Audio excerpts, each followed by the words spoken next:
कहते हैं कि बेटे भाग्य से होते हैं और बेटियां सौभाग्य से। ये कहना एकदम सही है। बेटियों से घर की रौनक अलग होती है। कहा जाता है कि जिस घर में बेटी का जन्म होता है वो घर स्वर्ग के समान होता है, क्योंकि बेटा तो केवल एक कुल को रोशन करता है, लेकिन बेटियां 2 कुलों को रोशन करती हैं। अगर अपने सास ससुर के लिए भी करना हो तो बेटियां करती हैं। आपको पता है, गया जी में बेटियां भी अपने पिता के नाम का पिंड दान कर सकती हैं। वहीं अगर ससुराल पक्ष में कोई पुरुष नहीं है तो इस स्थिति में बहू भी पिंड दान कर सकती है। रामायण के अनुसार दशरथ जी का पिंड दान गया जी में ही किया था। दोस्तों, वो बहुत किस्मत वाले होते हैं जिनके घर एक बेटी जन्म लेती है। वहीं वो प्रबल किस्मत के होते हैं जिनके घर एक से ज्यादा बेटियां होती हैं। शायद यही कारण है कि बेटियों को लक्ष्मी कहा गया है। वहीं बहुत से लोगों की सोच यही होती है कि बेटी है तो बिना समय गवाए और इस पर पढ़ाई में पैसे लगाए जल्द से जल्द शादी कर दो। लेकिन ये सोच एक बेटी के भविष्य को बर्बाद कर देती है। जरा सोचिए, एक बच्ची के मन में कितने सपने होते हैं कि उसे कुछ करना है, लेकिन ये सपने सिर्फ सपने ही रह जाते हैं। इसलिए अपनी बेटियों को सपने पूरे करने देने चाहिए।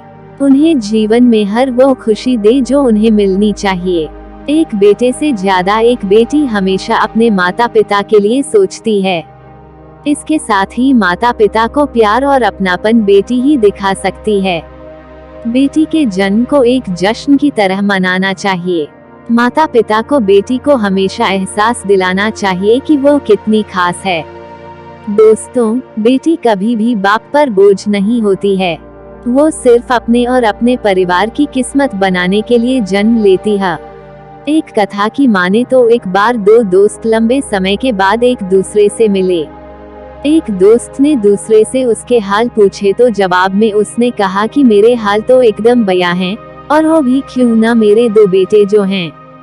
तभी वो अपने दोस्त से पूछता कि तेरे घर में कितने बच्चे हैं। दोस्त खुशी के साथ बताता कि मेरे घर में 2 बेटियां हैं। उसका दोस्त बोला, भगवान का शुक्रिया अदा करता हुआ कहता कि धन्य है, उसके घर बेटियां नहीं। ये सुनकर बेटियों के पिता की आंखों में आंसू आ गए। तभी उसकी बेटी पिता के मित्र से कहती कि अंकल, भगवान हमेशा भाग्यवान को ही बेटी देता, कभी गरीब को बेटी के रूप में माता लक्ष्मी नहीं देता। दोस्तों, भगवान उसी को पुत्री का सुख देता जिसके अंदर पालने की सामर्थ्यता होती है, जो गरीब होकर भी अपनी बेटी को पाल सकता हो। एक बार स्वामी विवेकानंद वैष्णो देवी की सीढ़ियां चढ़ रहे थे। बगल से एक किसान अपनी बेटी को कंधे में बिठाए चढ़ाई चढ़ रहा था।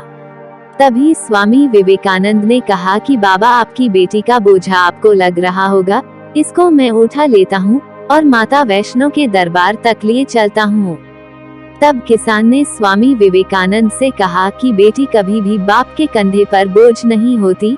बेटियां अगर बाप के कंधे पर हो तो वो हर बोझ को हल्का कर देती हैं। दोस्तों, बेटियां कभी भी धन की भूख ही नहीं होती हैं, वो सिर्फ मान और सम्मान की भूख ही होती हैं। अब सोचने वाली बात है कि कौन से कर्म के बाद आपके घर बेटी जन्म ली है।